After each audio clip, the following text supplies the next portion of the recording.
From Isolation Studios, it's Richard Krause. Welcome everybody to In Isolation With. It's the talk show where we make a connection without actually making contact. I'm Richard Krause. I hope you're staying healthy, I hope you're staying happy, and I hope that you're staying safe. My guest today joins me via Zoom from his basement. Jay Baruchel has been acting since the age of 12 and has appeared in everything from Knocked Up and Tropic Thunder to the Trotsky and She's Out of My League to the action fantasy The Sorcerer's Apprentice and the wild comedy This Is the End. He's probably best known as the voice of Hiccup in the wildly successful How to Train Your Dragon franchise, but, he says, despite all the success in front of the camera, what he really wants to do is direct. And direct he does. 2 years ago, he wrote and directed the sports comedy Goon, Last of the Enforcers. Now he appears both in front of and behind the camera in Random Acts of Violence, a genre film that asks serious questions about how we relate to violence in art. Based on a 2008 Image comic, Random Acts of Violence begins with comic book writer Todd, played by Jesse Williams, suffering a case of writer's block. His series, a grisly but successful adaptation of a real-life serial killer dubbed Slasher Man, is coming to an end, and he doesn't know how to wind it down. On a press tour from Toronto to New York to promote the final issue, Jesse and friends visit the scene of the Slasher Man's crimes. As the group fall victim to a series of heinous copycat crimes, the film asks, what are the real-life consequences when life and death begin to imitate art? Is any of this getting your creative juices flowing, you know? Right, give it a rest. This could be the scene of a massacre, Final issue starting to fucking get into your head now? No. It's my fucking job, man. It's coming, all right? That's the whole point of me designing, the fucking road trip, all right? It's just like tingle, stimulate some inspiration. Final issue inspiration is the objective. Right or, conversely, it doesn't have to be the last issue, buddy. It's we've talked about it, man. I can't, it's not healthy. We started by reminiscing about the before time when we could go to the movies. I asked him what movie memories stand out for him when he thinks back to the theater experience. This is what he had to say.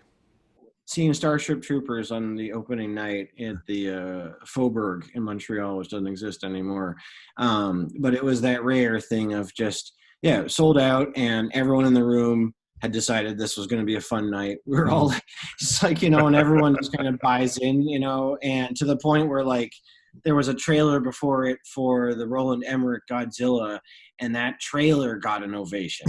And it was just it never happens, but it was like a Fantasia screening at a multiplex. And and then that movie does not disappoint in any way.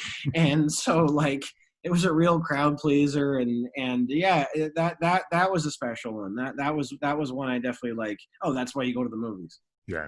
I remember being at the promo screening for the first Batman movie, and it's the first time anyone had seen it, pre-internet, so nobody had seen clips. There's, the odd picture here and there you saw in the newspaper or whatever, but that was it. And that place it felt like it was about to burst into flames. People were so excited. I can imagine. So that's cool. Really cool. That's a cool that. And there would be one slight asterisk one because it wasn't public, but in my first year working in Los Angeles, and I had become recent friends with Seth Rogen, and he was like, "Hey, tonight I'm going to a screening of a rough cut of a movie I was in last year called Donnie Darko. Do you want to come see it?" And I got to go, and so I got to see it with with a whole bunch of different music that didn't get to make it into the final thing, and the VFX weren't finished, and but it deeply affected me, and I spent the next year telling everybody this movie is coming out and you have to see it. And so I was part of the cult before the cult started. You've been acting since you were 12, but you say you've always wanted to direct. Why is that? Because I realized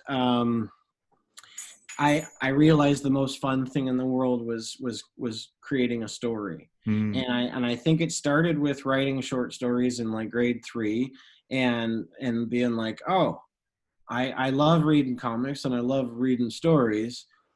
It's even cooler to make them myself because I get to do them the characters that I want to see and blah blah blah.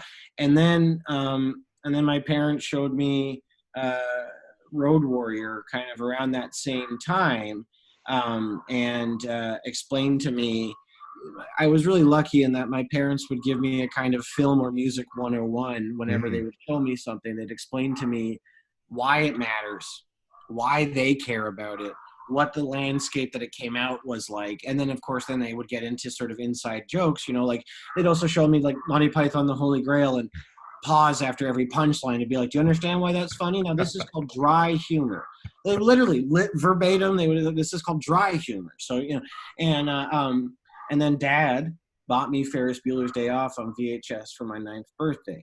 And that started my collection that I'm still crippled by because I still buy physical media. Yeah. But I've never stopped. And somewhere in there, I realized that, like, as much as I adore writing stories, I realized that I wanted to, that movies were the thing, man. And I guess, like, my imagination was consistently captured by movies. And my dad would rent a movie every Friday and Saturday night, and I'd get up early the next morning. And if the tape was still in the VCR, it meant it was okay for me to watch it. If it was back in its case, it was too racy. And so what this means is that throughout all of elementary school, I watched like a minimum of 2, sometimes 4 or 5 movies a weekend, every single weekend. And it just got drilled into me. You mentioned The Road Warrior. You got to shadow George Miller for a couple of weeks. That must have been an education all in its own. The movie didn't end up getting made, but you had to learn from that. Oh my God, man. It was like, it's one of the happiest periods of my life, truly. Like 2 weeks in Sydney, Australia at Kennedy Miller headquarters. And the character I'm playing is called Max. So anytime he'd refer to, so having George Miller call you Max is like all you'd ever want. And then just like getting to pick his brain and be around the process. It was just so special. And his thing with us was like, it's taken for granted that we're going to take the stunts and the VFX seriously on this movie. For some reason, it's not taken for granted that we're going to treat the acting just as seriously. So they took a really, like, I'm saying, like, deep cut drama school approach to this stuff. Like the first time we did a table read, they told us, don't just say your dialogue. You have to say your character's name and then the word says before the line. And they said, this is to remove yourself from this document. They pick it up and say, this is just paper. This is just paper. This isn't you. Right. So I'd be the Army Hammer, be like, Batman says, and then say the line. And, you know, and it's fucking weird, but I understood it. And I respected and appreciated the effort to treat what we were creating as seriously as anything else. And then, you know, he was super encouraging. And when he found out that I wanted to make movies, which I think I volunteered pretty early, and you know, I'm not good about that. I often weird my heroes out by like dumping it on them right away, and when often I should probably just wait till after I get along with them. Right. But like, I think I told him right away how important he was to me and in the scope of my life and to my parents. And so there was this moment where he said, you know, if we make this thing, he's like, I'd like you to be here the whole time so that you can shadow me on set, like I did for Mel with Thunderdome. And like that's as good a film education as there is on the planet. So when the thing didn't happen, it was like, you know, I've had movies and shit not happen before. It's usually water off a duck's back. This was a hard one. It's interesting that you talk about having films not happen. Random Acts of Violence was close a few times. You started writing it in 2011, got really close a few times, and then for whatever reason, the money would evaporate or things. How do you stay focused on a project for almost 10 years, for 9 years in this case? It's at the same time very difficult and very easy. It's very easy and this is going to sound super hokey, but it's very easy if you dig the thing and you believe in it. Right. And that does the heavy lifting for you, right? That gives you that helps you get your chin. But you also just need a fucking chin, because it's like there are very few first round knockouts in cinema. It's decision at 12 rounds every fucking time, and you're gonna eat shit through whole 5-6 whole rounds. You're gonna eat it as much as you give it out, and it's got to be worth it. It's got to be, at the end of the day, this thing is worth the trouble. They're not all worth the trouble. There's shit that I have been a part of that the fates dictated wasn't supposed to be a thing, and I didn't need to fight to keep it going, because it wasn't a sort of baby of mine. But a small movie like this only succeeds if it's somebody's baby, if somebody is willing at the end of the day to like mortgage their house to make it, which I was at every step of this movie. And so I guess it just comes down to belief in the thing. And we were very kind of precious too. Like, we weren't willing to, we could have made this thing in different iterations twice over. But what would have been required to make it in those ways was a bridge too far for us every time creatively. And at the end of the day, we'd look at ourselves and like, would we rather not make the movie than make it in a way that isn't the way that we think it should be? And that's not always going to be like that. But for this one, we were like, we did something special, and I'd rather the document retain its integrity than make a shittier version of it. So yeah, the only way you stick with it is if you actually think it's worth doing, I think. This one is a tricky one, right? Because it's really meta. It is a movie that is about violence, that has violence in it, but it's asking us to question why we look at violence as entertainment. And so you've got it kind of, it's almost like it's folding back in on itself a little bit, because you have to figure out, how am I going to show violence? The stabbing scene in the car I can still hear it, even after a week since I've seen the film, right? But what I think it does is it makes us confront our feelings towards the violence. When we watch it in the film, and there are things in the film that are incredibly brutal, but we have to question, why do we look at this as this cruelty as entertainment? As a filmmaker, that's a pretty thin and tricky line to walk. Yeah, indeed, and I know there are people that will think that we didn't stick the landing, or that we fell prey to the things we're discussing, and that's, and I get that, I think it starts from it being kind of a dialectic more than didactic. Now, like the film definitely moralizes. It has some stuff it thinks is right and some stuff it thinks is wrong, absolutely.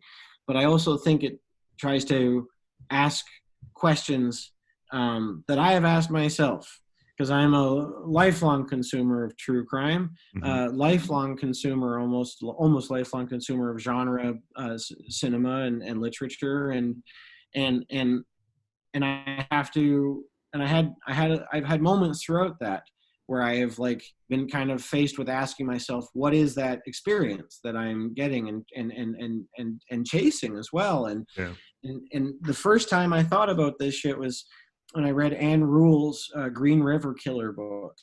And I think in terms of true crime, she does it right. The requisite amount of compelling and mystery and humanity, as well as always with a tremendous degree of responsibility. And her Green River book is really, in the end, it functions as a collection of bios of every one of his victims. He occupies almost no emotional real estate in the book. The book is a bunch of biographies of different women, all who meet the same end. And it is a really hard read. And she says at the start of it that it's important for people to remember that these aren't data.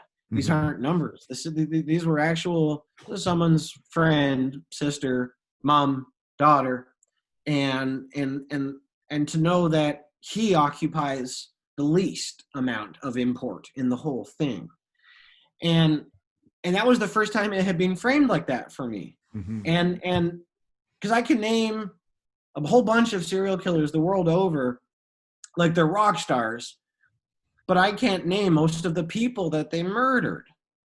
And it follows that I can name Jason, Freddy, Michael Myers. I can't name most of the people that they murdered either. That seems to be versions of the same phenomenon to me. And I was like asking, what is that? Why are we paying attention to the grandeur of the deed as opposed to what that experience of suffering that deed would be? And I don't know that there's a right or wrong answer, and I don't know that being interested in it is wrong in and of itself. I wonder, though, in totality, what the cumulative effect of that is on me. In consuming the media that I've consumed and seeing women portrayed in cinema, in literature, in music videos, seeing the space they occupy there, seeing the space they occupy in true crime is like, are they victims before they even realize it? Does our culture, does the entirety of our male gaze culture imbue them with victimhood from the get-go? And I just started getting into these sort of questions about kind of what the responsibility is as an audience member, what my responsibility is as a member of society, and then what my responsibility is as a creator. Because I grew up during the Columbine shit when everyone was like, oh yeah, Marilyn Manson and Doom made these kids kill a bunch of people. And that's absurd and nonsensical. Equally absurd, though, to me, is the concept that we have no responsibility for anything we put out there. I think that's horseshit. Like, I think you have carte blanche creatively, absolutely. But you don't have, that doesn't mean you're devoid of any of the strings that connect you to it. That's insane to me. Like, I think that, and this is proven by the fact that we vote behind a curtain. We vote behind a curtain so that if we choose to keep our shit to ourselves, we can. But if you make it public, I think you have to debate it. I think if you put something out there, you absolutely are responsible because you've elected to make this a thing people are now thinking about. So you are responsible to it in some degree. To what degree, I'm not sure. At the very least, the push and pull and these questions, I think, are fertile kind of stuff to mine a story in a debate from. Well, I used to think that the appeal of true crime was that we would go to a movie theater and watch In Cold Blood or a film like that, or we would watch something on television, and we felt safe in those situations, and we were still getting that dopamine rush, I think, that people that comes along with seeing something exciting or scary or whatever it might be, but we feel safe in those situations.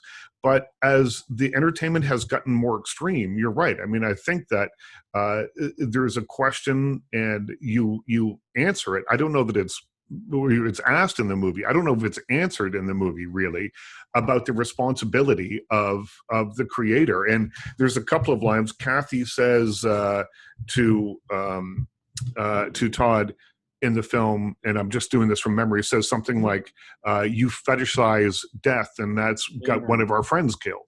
Yeah. And so it's pointing a finger directly back to it.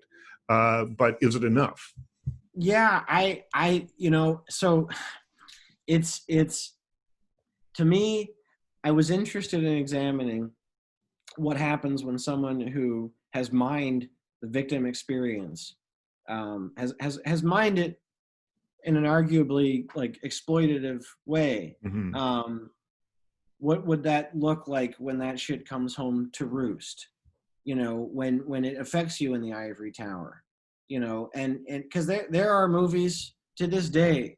There's a very big film last year that has a lot of great fans that I think is like close to reprehensible because it talks about real shit that happened and does a sort of alternate history.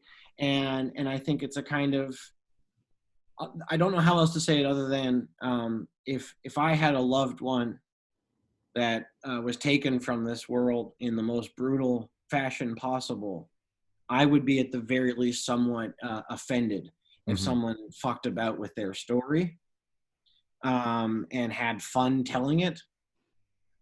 It wouldn't sit well with me. It just wouldn't. And now, again, that act isn't wrong in and of itself, but I definitely think, I definitely think that I've seen some shit out there that cheapens the human condition, and it's not about the degree of violence. It's not how harsh or violent it is. It's what's behind the violence, and is so like there's a great movie that Pods made called Les 7 Jours du Talion, 7 Days, and it's as harsh a film as I've ever seen. It's a dad torturing the pedophile that murdered his daughter. Okay, that is not a fucking fun day at the office. It's a really harsh movie. It's really, really brutal. Never once does it feel irresponsible, and never once does it feel cheap. It feels like it's taken with the requisite amount of respect to the subject matter, solemnity, and the entire kind of motivation seems to be an answer to revenge films that let you get your rocks off in an easy way. And it was like, well, you can still do that if you want. No one's saying you shouldn't do that. But by the way, if you do that, this is probably what it would actually feel like. And so it was kind of like that is the stuff I was trying to talk about. But yeah, I think I am not certain what the exact metric is but I know that we are responsible, and every single one of us. And just as I have a responsibility to my neighbor down the street, when we have responsibility to the rest of my citizenry, we put shit out, it's going to affect people. And you can't be surprised. You can't be surprised or shocked when it comes back to your fucking door. That was my interview with Jay Baruchel. You can find Random Acts of Violence wherever you legally download or rent movies. That's it for today. My thanks to Jay Baruchel for his time, but most of all, my thanks goes to you for watching. I'm Richard Krause. Stay healthy, stay happy, stay safe, and we'll talk again soon.